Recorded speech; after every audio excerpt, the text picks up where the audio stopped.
Hello, everyone.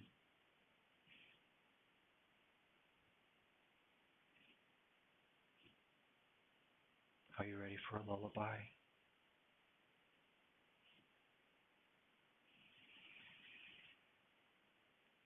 I'm going to read you a story that I wrote called Shibboleth. It's a lullaby. I just want you to know if you fall asleep while I'm reading it, that's okay. It's about money. I'll just keep reading.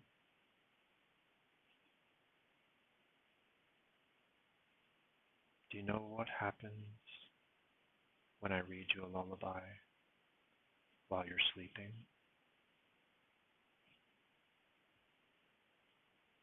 You wake up calmly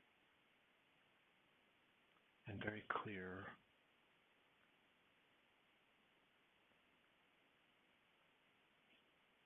and able to speak about money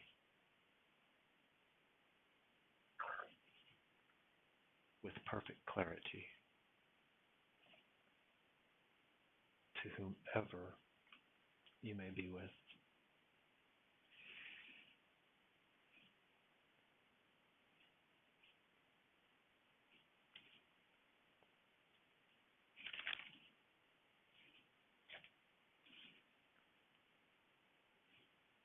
Forward. A very serious ritual was initiated to call in the magical forces. Of course, for the three magicians, all ritual was a very serious thing. The request: how can we help the people work better together? And the response came and was made manifest, and it did work miraculous results beyond belief. But magic should never just be let loose. It should always be watched closely with a very special kind of focus. Otherwise, evil lurks. It never completely goes away, and it seeks any subtle opening in order to destroy the kingdom.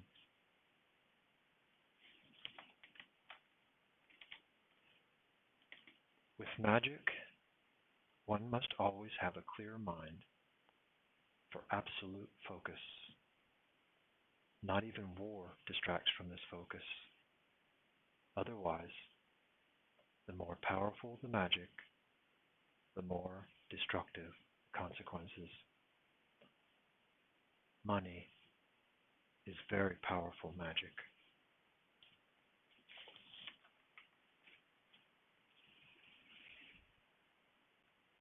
The last chapter. I see flashes of light, says Angel. Is it good light? Asked Mosley, a little bit nervous.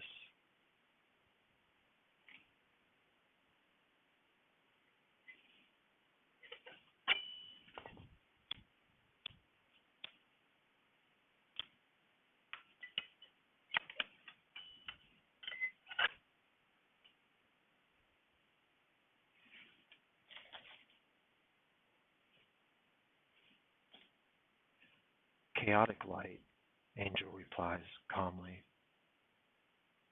The group of young folks are making their way backwards in the tunnel through which they first entered a couple of years ago. And next to her heart, Angel holds securely the bottle and a small pouch of seeds and this book, Shibboleth. To be continued.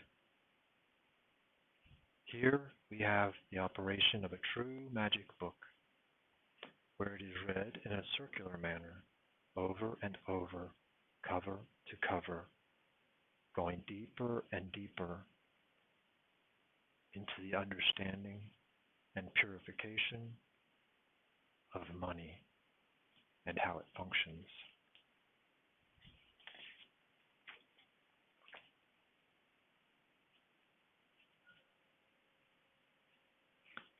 Shibboleth, a tale of two secret passwords and money, inspired by the teachings of Silvio Gesell's The Natural Economic Order and Victor Schauberger's Nature as Teacher.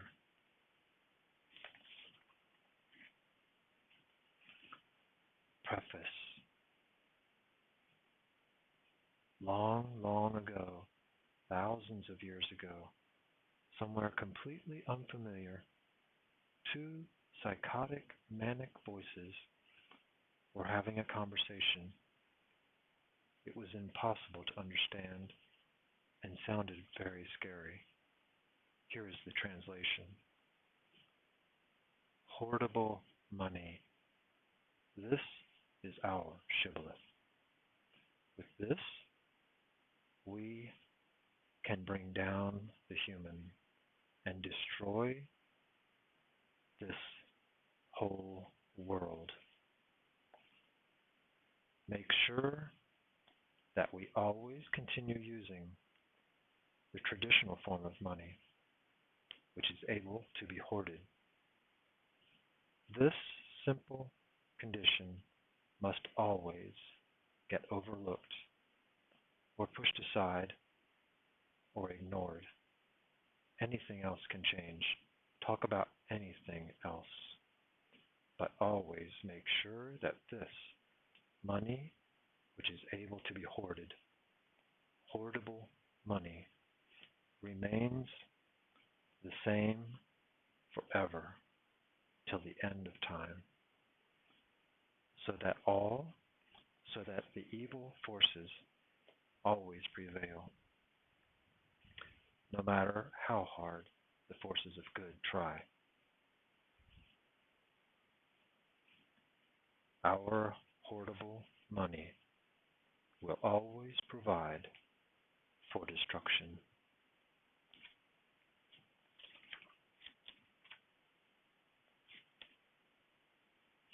Not long ago, around the year 1911, a magical book was written which contains a new shibboleth to fight these evil forces.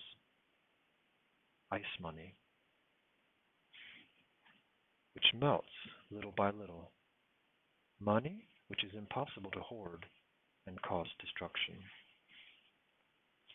Ice money, which melts if I just hold on to it or hoard it. It must flow.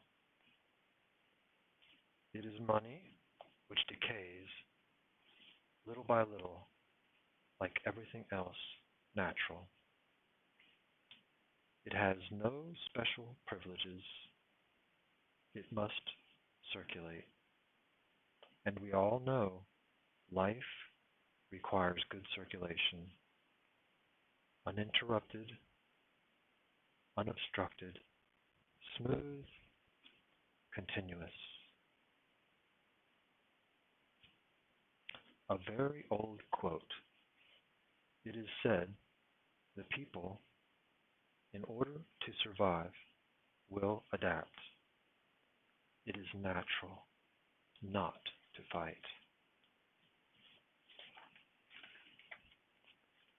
We will now begin our story. It is a study to remind us of how money functions, so that whenever we find ourselves lost in a thick fog, after having walked for a very long time, doing things which we would rather not, and going deeper and deeper into a strange jungle which is getting darker and darker, we can read this magical story and get our bearings again and have the clarity to see the way out, where we arrive to the other side, not the same side where we entered.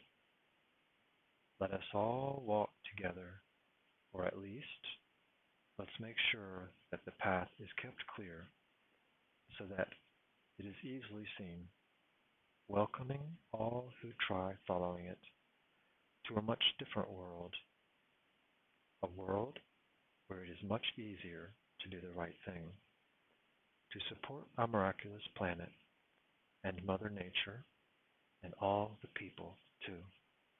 Welcome. Welcome back, friend. Angel NicGillicuddy.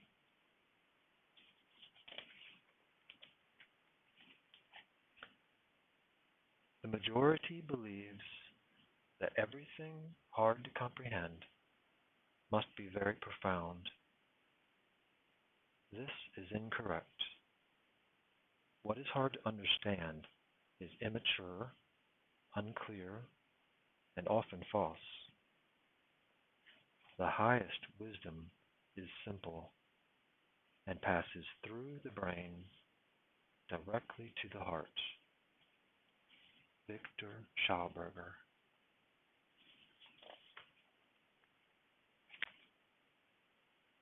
Shibboleth, Part 1.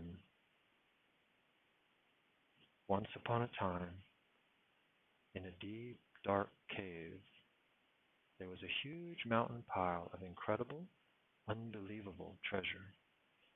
Gold of every kind, coins and gold jewelry, bars of gold with fancy symbols stamped into them, and diamonds and rubies, so much gold. On top of this hidden mountain of precious treasure, a bottle laid.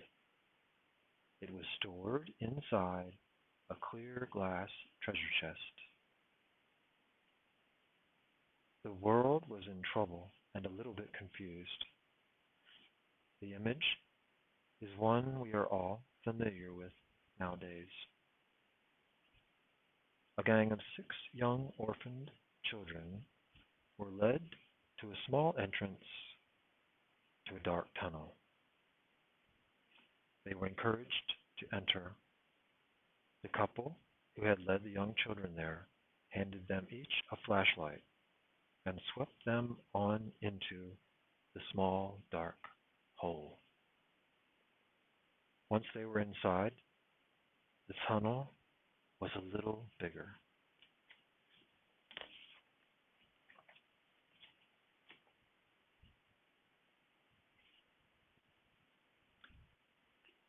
And being little themselves, they could walk, bending down just a little.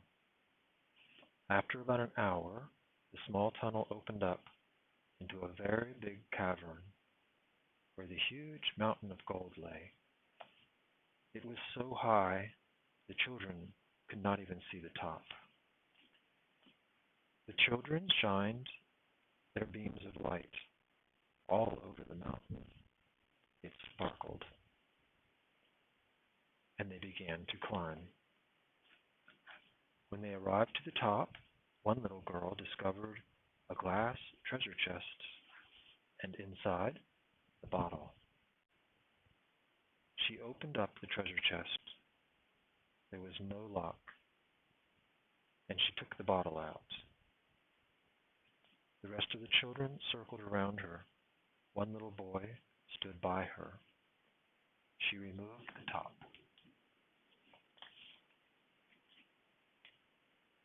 The bottle got cold. A strange sound came from somewhere deep inside the bottle, a little like something wild being stirred or waking up. She rubbed the bottle with her hands. It warmed up, and slowly a snake-like stream of smoke arose from the opening. The little girl sat back and watched closely The little boy stood by, also watching, and the rest of the children lying in a circle around them all watched too. Sure enough, the smoke snake turned into a huge monster, and then it quickly changed into a little man, a little old man, dancing and smiling, and then back into the hideous monster.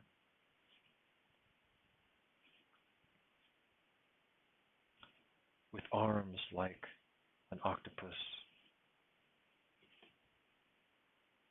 and a big glass eyeball.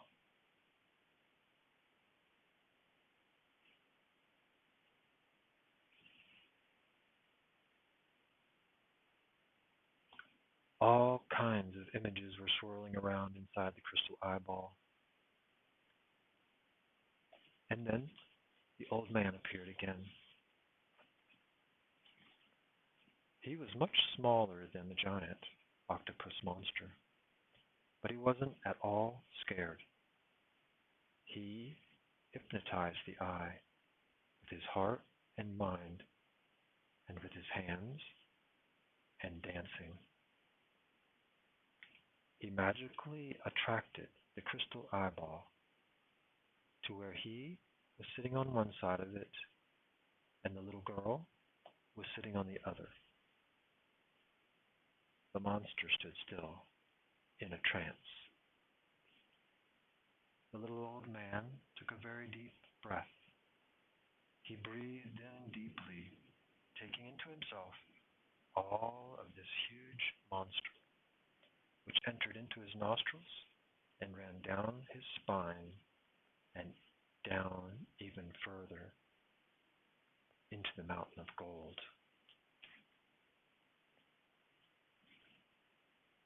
And this made the whole mountain glow golden and filled the whole cavern with golden light. He wrinkled his face and took another deep breath.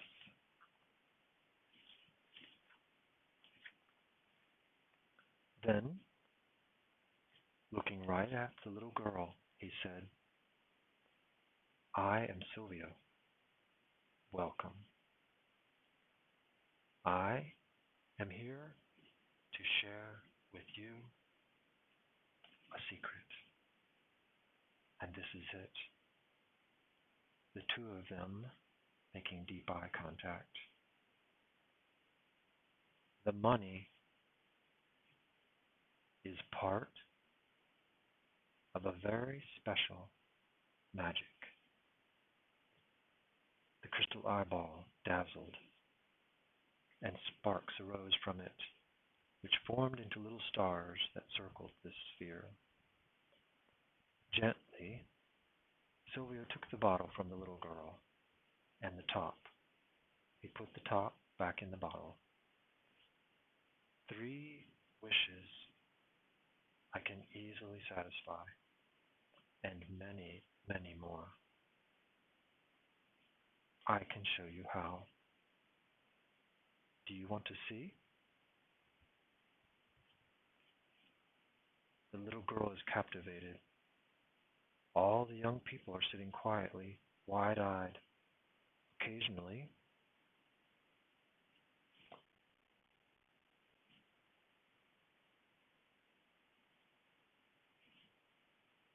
the smoky cloud, which had disappeared, would suddenly reappear as a huge, scary monster. But first of all, Silvio said, we need to talk about money. Just a little.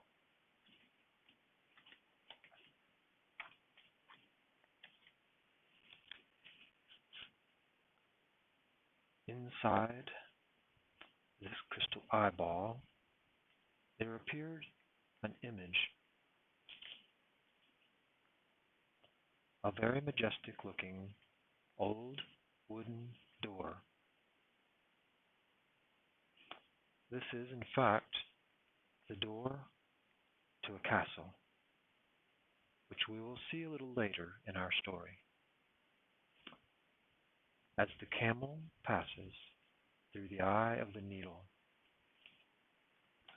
so we shall qigong through the money gate.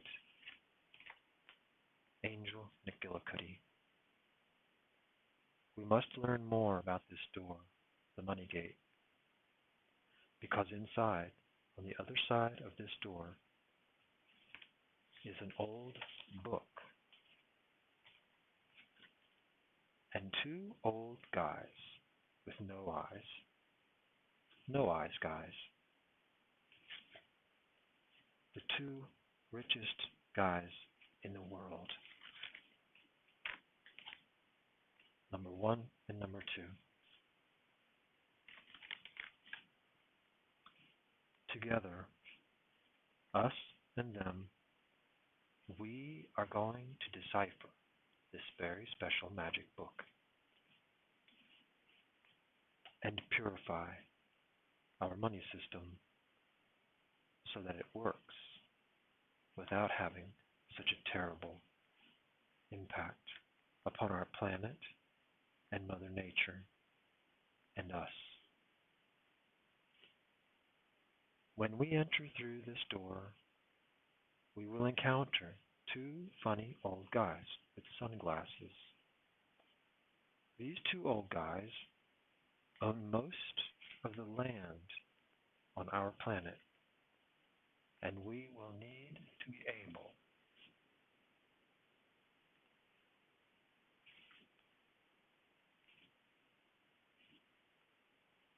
to have a conversation with them about money, an exchange of words.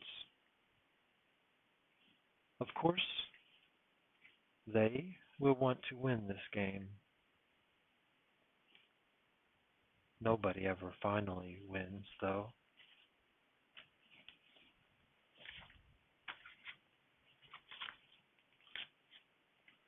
But players do fall out. Our mission is to save these players who want to play, but for some reason can't. These two old guys have a weapon which helps them to keep on winning. It is their money. There are disruptors who challenge them often with all kinds of inventions, lots of very clever things. But the money which these two old guys are holding, which makes them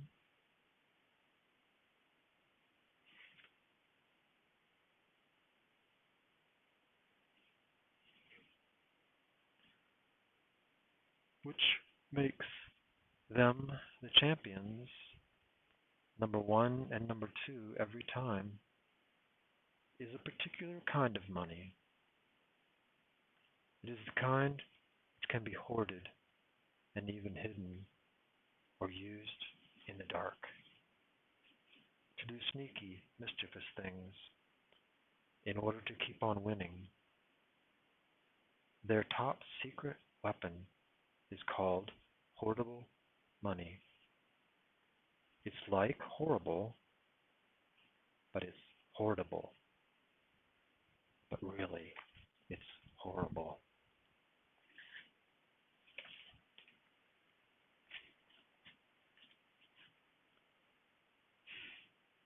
Like this big monster, which appears every so often behind me here. I have this monster in a trance right now, and it is kind of stunned.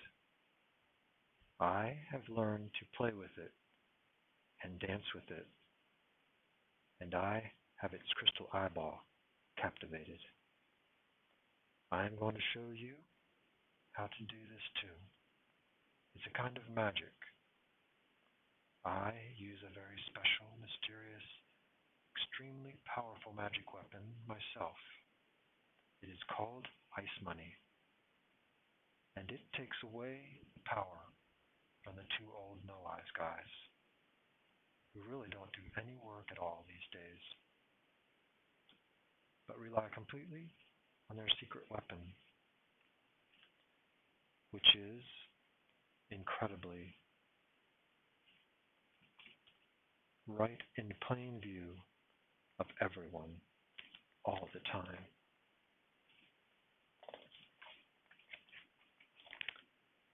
They use their huge amounts of this hoardable money